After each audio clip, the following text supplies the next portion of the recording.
car is speeding on a college campus, and you are one of two eyewitnesses. Afterwards, the two of you discuss what you saw. How might the discussion affect your memory? And how does eyewitness memory relate to this man's story, a story about kidnapping and murder? And how do we explain this woman's false memory, that as a child she was lost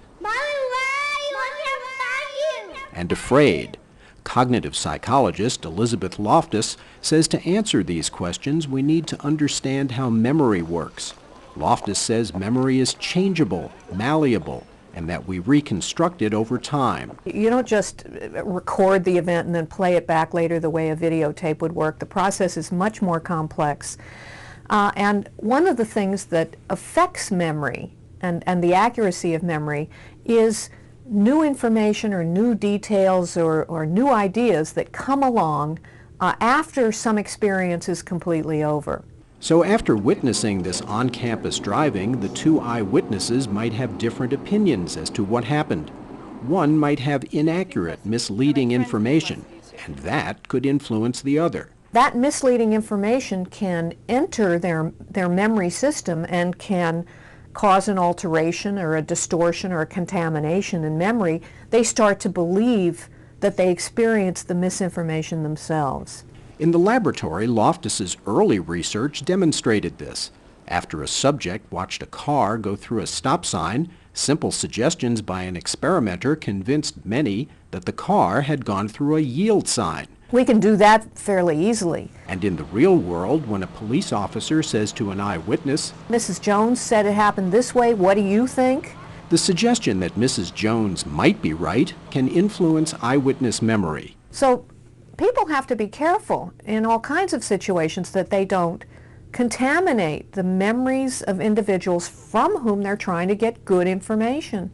In fact, a guideline to police from the Justice Department suggests you separate witnesses. You don't let them overhear what each other says because of this problem of potential contamination. Eyewitness memory contamination affected the life of Howard Haupt.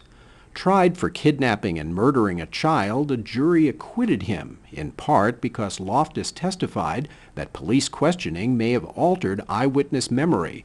But countless others are not as lucky, ending up in jail for years for crimes they did not commit. When you analyze those cases, the most common reason for a wrongful conviction is faulty eyewitness memory. Somebody testified as a witness about their memory, and that memory was wrong, and it led to an innocent person being convicted of a crime that they didn't do. But memory is even more malleable than that. You can get people to believe that they've had entire experiences when they were younger that they didn't have.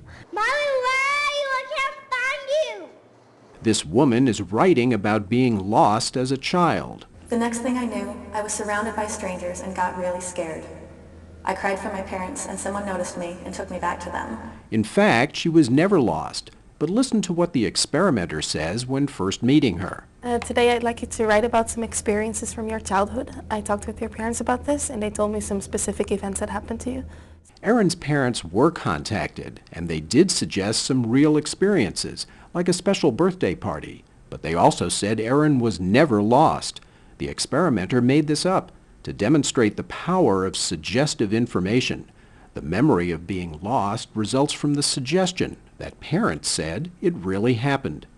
Widely known as the Lost in the Mall study, since that's where subjects are usually told they were lost, the taller bars show that over 3 separate sessions, 68% of subjects remembered the real experiences provided by their parents. But the shorter bars show you the percentage of subjects who remember something about the false experience. Other false experiences that subjects have been convinced to remember include placing a sticky substance into a teacher's desk and almost drowning and having to be saved by a lifeguard. But the real purpose of such studies is to illustrate how suggestive interviewing and information can influence memory in real life. There have been in the past psychotherapists who unfortunately like to say to their patients or clients, you know, everyone I've seen with those symptoms was sexually abused as a child, and maybe something like that happened to you. and with enough suggestion that perhaps there's some sexual abuse in the history of the client or patient.